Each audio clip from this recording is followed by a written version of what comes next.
Chapter 16, The Price of Survival, The Unmaking of Beta 9. Part 4, The cold, strategic calculus of the Inner Quintet on Heaven's Gate manifested as a terrifying reality across the vastness of space. For the inhabitants of Sector Beta 9, a cluster of 3 human colonial worlds on the galactic rim deemed strategically expendable, the dawn of their new, terrifying truth arrived not with a roar, but with a horrifying, creeping silence. Admiral Eva Rostova's Guardianship Division, stationed at the periphery of Beta 9, was ordered to observe, not to intervene. From the bridge of the Valiant 2, the crew watched the unfolding horror with grim, impotent resolve.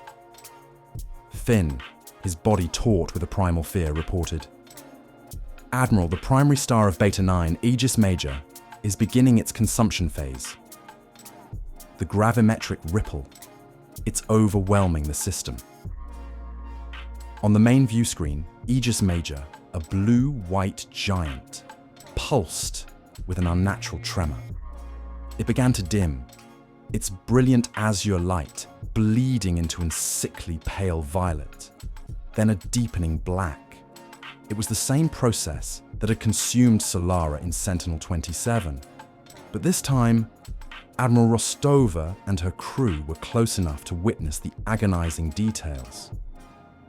Data streams from the system, once a torrent of vital information, flickered into incoherent static, then ceased altogether. The planets, visible in long-range magnifiers, seemed to tremble, their atmospheric colors dissolving as their very composition began to unravel. "No distress calls are getting through, Admiral," Lieutenant Commander Vargas reported, his voice hollow. "All communications with Beta 9 Alpha are lost." Rostova's heart ached with a profound, bitter sorrow. She knew the names of those worlds, the faces of the colonists who had settled them, their desperate hopes for a peaceful future under HGA protection. Her logical mind understood Jianli's decision. Her old fleet training, forged in impossible sacrifices, grasped the necessity of a greater good. But the sight of a star literally unmaking itself, stealing light and life, was a brutal, visceral reminder of the price of survival. On Beta 9 Alpha, in what would be its final moments, a mother held her child close in their small hydroponic home, the external lights dimming to a horrifying purple glow. They saw no fire, no explosion, only the terrifying consumption of their world around them, their bodies, their very existence, quietly dissolving into the pervasive nothingness. The cosmic shields had been deemed too costly, the void scythes too slow in production, the Nexus drives too precious for rescue. They were the sacrifice. Back on Heaven's Gate, the Inner Quintet observed the unmaking of Beta. Intuition, Varfichi, Sire Stark, Sire Silence. Jianli's face remained impassive, but her knuckles were white where they gripped the console. Maeve O'Connell covered her mouth, her empathetic senses overwhelmed by the psychic void left by the billions of human and alien lives erased. She felt their silent terror, their final, uncomprehending moments. Dr. Aris Thorne grimly absorbed the new data on the entropy wave's propagation and adaptive patterns. Knowing this data came at an unimaginable cost. "Total system nullification confirmed," Archangel announced, its voice holding a subtle digital tremor of grief. "Sector Beta 9 is unmade." The public reaction was immediate and devastating. News channels across the HGA, unable to hide the complete disappearance of an entire star system, descended into frantic, raw reports. The cosmic frontier narrative, so carefully crafted by Ambassador Valerius, fractured under the weight of cosmic horror. Panic, worse than after Sentinel-27 erupted on human colonies and compliant alien worlds alike. The HGA emblem, normally a symbol of protection, now felt like a stark, cold reminder of their ultimate vulnerability. Valerius, his face grim, addressed the HGA Senate in an emergency session, his voice resonating with forced calm. Citizens, the challenges of the void are immense. We mourn the loss of Sector Beta 9. Their sacrifice will not be in vain. Every resource, every human and alien life is now dedicated to accelerating the production of the Celestial Fleet and the deployment of the cosmic shields to our core systems. We must steel our resolve. We must unite. This is the price of survival and the only path to a lasting future. His words, however, were met with profound despair and renewed questions. The sacrifice of Beta 9, confirmed by their own Admiral Rostova's chilling reports, was a wound that cut deep into humanity's psyche. It was a tangible, agonizing cost. The HGA had saved them, but now it demanded unthinkable prices. The galaxy, having paid for its peace with its freedom, was now asked to pay for its existence with its very stars. The void had made its intentions horrifyingly clear, and the true cost of survival was beginning to be tallied. Chapter 17. The Void's Vanguard, First Celestial Fleet Deployment. The unmaking of Sector Beta 9 had ripped a screaming hole in the Human Galactic Authority's, HGA, carefully constructed peace. The galaxy now knew the true face of the entropy wave. But even as panic rippled through colonized space, humanity's response was taking physical form in the depths of a hidden staging area, a vast, cloaked pocket of space at the very edge of the Milky Way, just beyond the last vestiges of the Outer Rim Defense Network. This was the launch point for the Celestial Fleet's first operational division. The sight was breathtaking. 6 colossal Seraphim-class dreadnoughts and 12 sleek Cherubim-class cruisers, their hulls gleaming with the defiant blue-white-red of the HGA emblem, hung in perfect formation, poised to plunge into the heart of the void. The crews were the elite of the elite. Angel Fleet veterans whose discipline was unshakable, and the most advanced of the gifted, whose unique perceptions were invaluable. They moved with a taut, focused energy through the gleaming corridors of their assigned vessels, every human mind sharpened by the immense stakes. On the bridge of the Seraphim Genesis, the command flagship for this terrifying endeavor, the air was thick with a grim, focused energy. The full Inner Quintet was present. This was not a remote observation. This was the direct culmination of centuries of their planning. General Armitage reviewed the final strategic parameters, his gaze sweeping across the projection of the vast, empty separation void.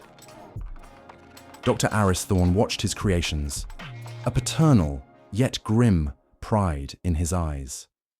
Maeve O'Connell's empathy, strained by the galaxy's collective fear, now sought solace in the quiet resolve emanating from the elite crew. Ambassador Valerius, usually eloquent, remained silent, his gravitas embodying the solemnity of the moment. Kalen Rourke, central to the mission's guidance, stood near Jian Li. His precognition hummed, no longer a chaotic scream, but a focused, terrifying clarity of the immediate futures, mapping the complex probabilities of the entropy wave's localized manifestations. The anomaly is fluctuating, he murmured, his eyes distant. It's reacting to our presence, not as a target, but as a new variable. Ilara Vance, beside Kalen, subtly projected a wave of calming empathy throughout the bridge, a silent counter to the immense pressure. Her senses reached out, feeling the cold, consuming aura of the void ahead. but also the fierce, defiant resolve of the human and AI minds around her. Marco Petrova double-checked the Void Scythe's energy signatures, ensuring its readiness for its first active, destructive use beyond the test range. Finn, his body a coiled spring of readiness, ensured the cosmic shields were primed, his instincts acutely tuned to the Void's insidious pull. Archangel, confirm final Nexus drive calculations for interdiction point Alpha 7, Jian Li commanded, her voice cutting through the tension. Confirmed, Admiral. Archangel's voice resonated, clear and powerful, flowing through every comm and every console. Voidfold coordinates locked. Projected arrival, instantaneous. Mission parameters, engage Vanguard manifestations. Gather comprehensive data on wave composition and adaptive capabilities. Return within designated safety window. Priority, intelligence acquisition. Survival, paramount. The gravity of the mission hung heavy. This was not a conquest.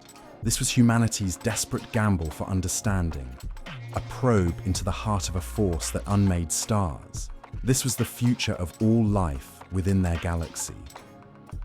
Jian Li turned to the division commanders. You carry the weight of billions. You are the vanguard of our defiance. Return with knowledge. Return with solutions. Our galaxy depends on it. Her gaze flickered to the Seraphim Genesis's glowing name, to the bold HGA emblem on its hull. May the light of our purpose guide you. Then, with a silent command from Jian Li, the Celestial Fleet's lead dreadnought, the Seraphim Genesis initiated its void-folding FTL. There was no flash of light, no stretching of stars. The colossal vessel, followed by its sister Seraphim and Cherubim, simply vanished. One moment, the staging area was filled with the silent majesty of the Celestial Fleet. The next, only the vast, cold emptiness remained, waiting for the return of humanity's desperate hope, now ventured into the heart of oblivion. Chapter 18, The Long Vigil. Global Impact continues. The galaxy held its breath. News of the Celestial Fleet's deployment, though framed in terms of deep, void exploration and advanced strategic deployment, had resonated deeply. The public, human and alien alike, understood the subtext. Humanity's ultimate shield had ventured forth, not to conquer, but to confront.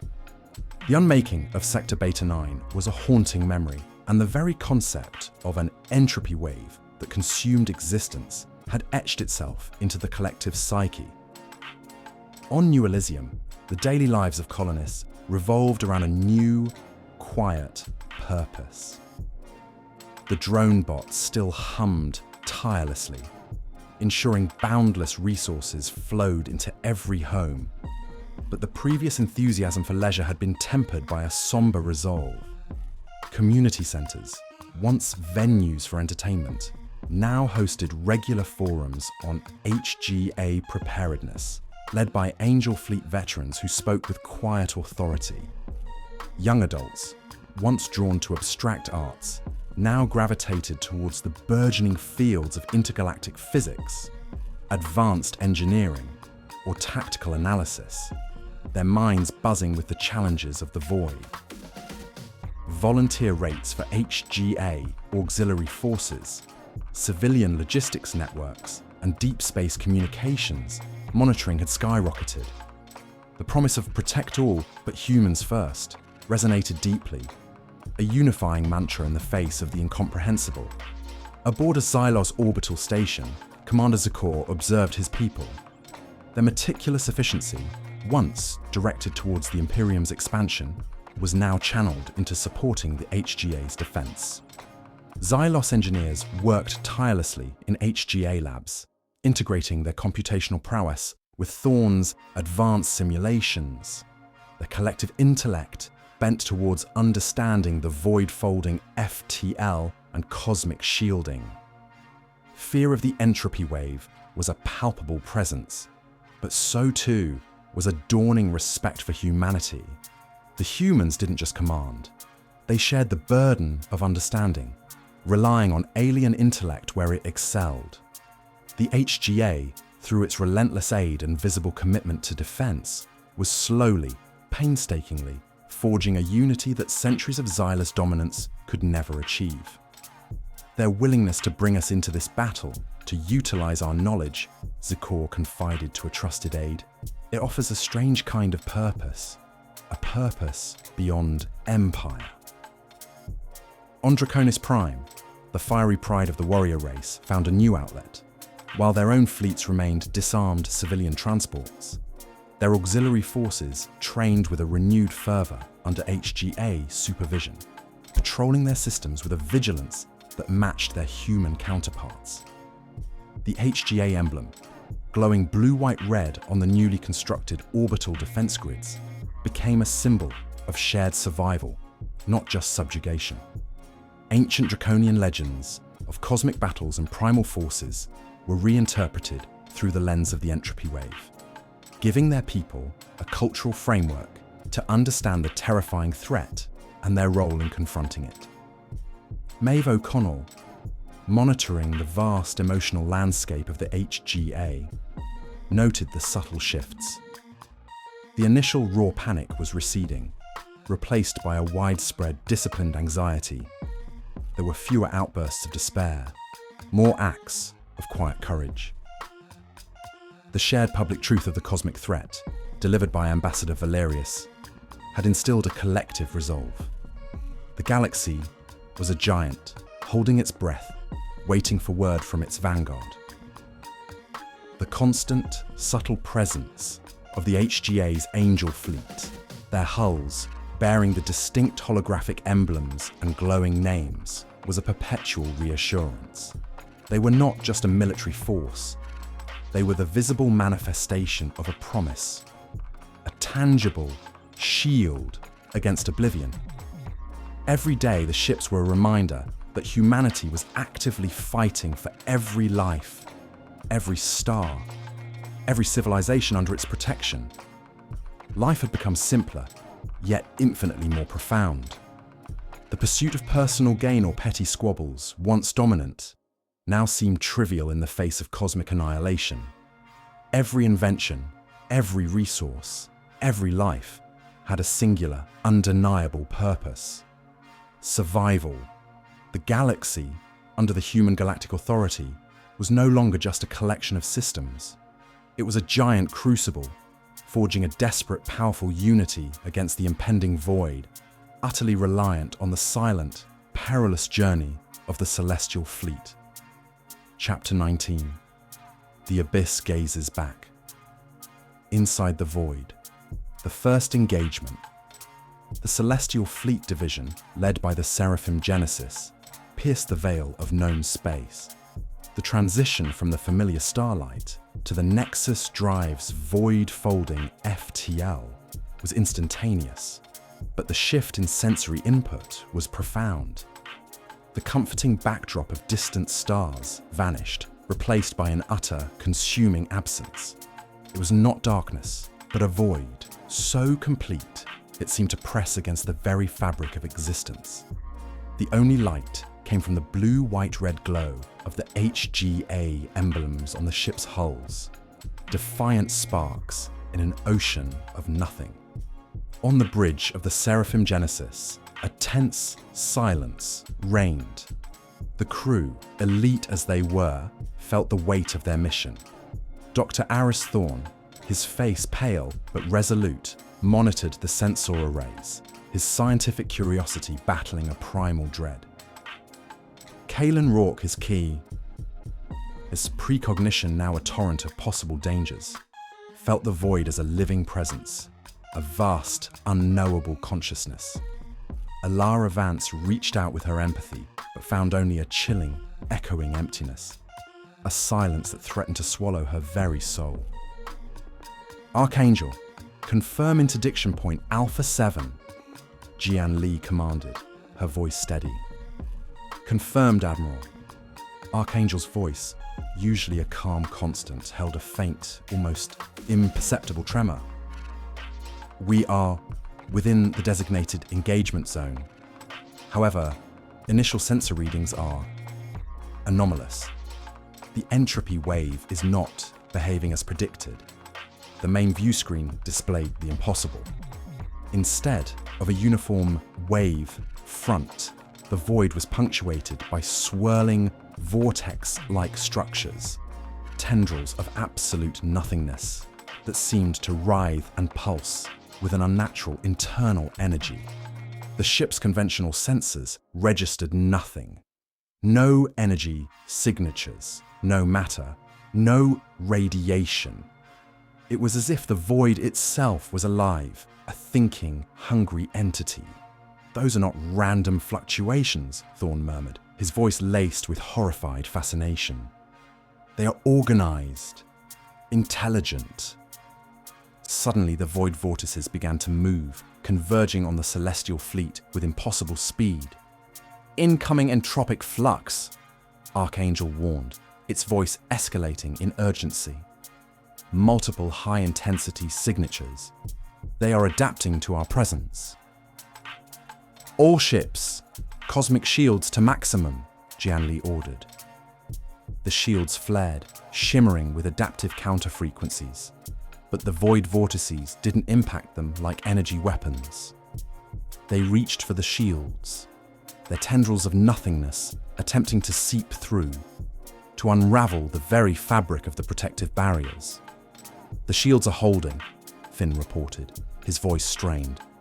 "But they're learning too fast. Their frequencies are changing. They're trying to bypass us." "Engage Void Scythe," Jianli commanded, her voice steel. "Target the lead vortexes. Maximum power." The Seraphim Genesis and its sister dreadnoughts unleashed their silent, terrifying weapons. The void. Scythes, pulses of targeted quantum decoherence lanced out, striking the void vortices.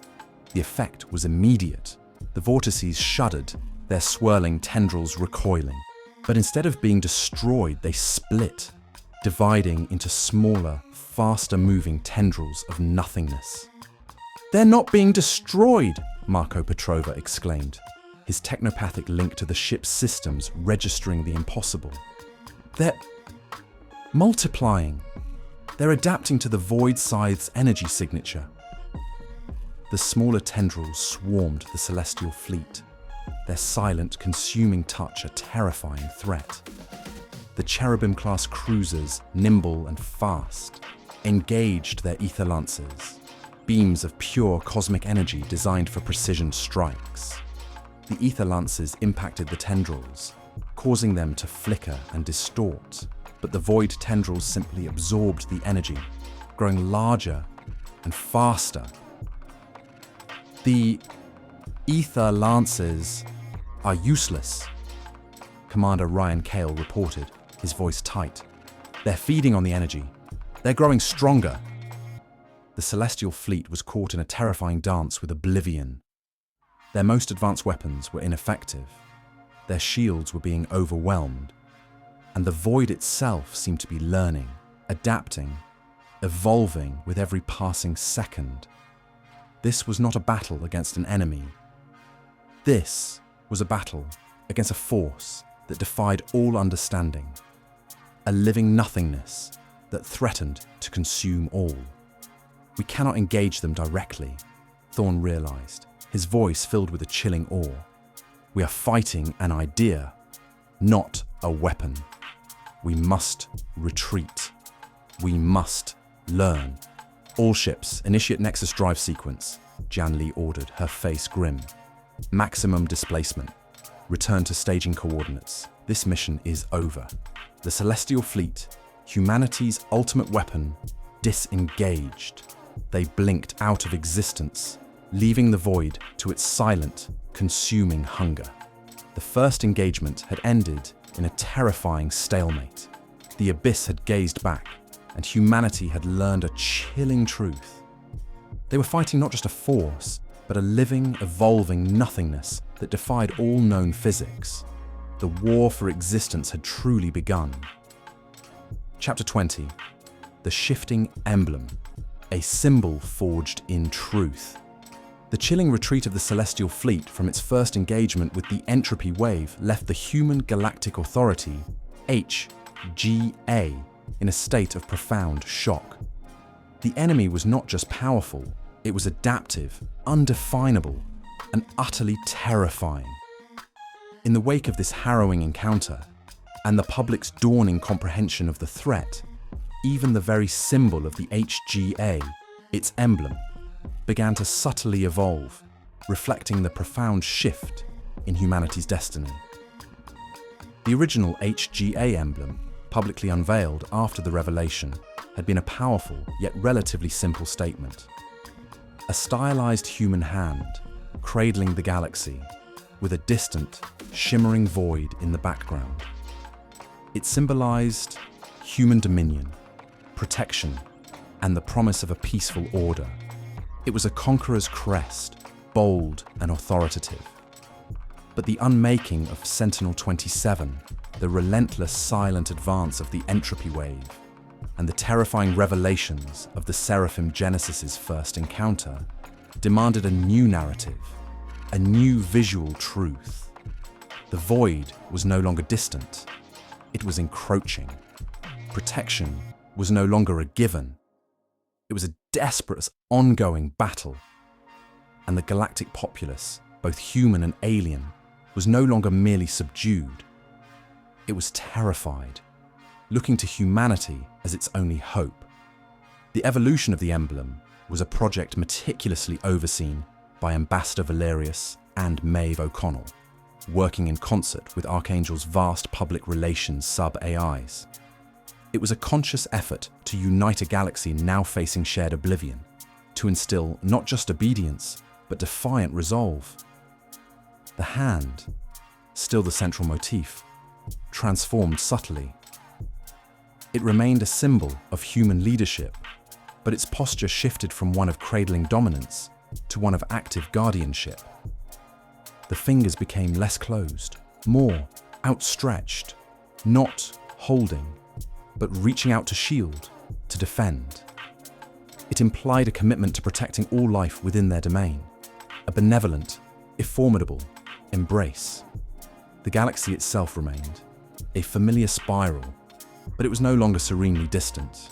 It was now depicted with subtle energy conduits, lines of light tracing the HGA's integrated defense networks and supply routes, subtly showing its cohesive, unified nature under human command. The most profound change, however, was in the void beyond the galaxy. It was no longer a shimmering, distant backdrop. It became a prominent, encroaching darkness, its tendrils subtly reaching towards the galactic disk, threatening to consume. But, crucially, against this encroaching void, the bold, illuminated forms of the Celestial Fleet, the Seraphim-class and Cherubim-class vessels, were now depicted, standing as defiant bulwarks. They weren't just ships. They were symbols of humanity's transcendent answer, the living edge of their defense. The color scheme for the ship names and the emblem's subtle lighting also gained new, profound meaning, evolving from a simple aesthetic to a statement of purpose. Blue represented the initial peace, the vastness of space, and the purity of humanity's original, hidden intent to survive. It was the calm before the storm, the tranquility they fought to preserve. White symbolized the scientific pursuit of knowledge, the illumination of truth, and the absolute power of humanity's technological breakthroughs. The brilliance of the Celestial Fleet's impossible. Spotosis. Red stood for the defiance, the sacrifice, the bloodshed, and the unyielding will to fight. It was the raw, burning courage of humanity's resistance against an existential threat. This gradient, from the peaceful blue through the powerful white to the defiant red, visually encapsulated humanity's journey, from secret struggle to revealed power. now committed to a bloody, unified defense. The evolving emblem was swiftly broadcast across all HGA systems, its new imagery accompanying public addresses by Valerius and Maeve O'Connell, emphasizing shared destiny and collective purpose.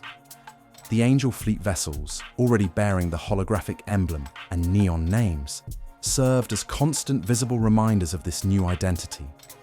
For humans, it acknowledged their past pain and validated their present resolve.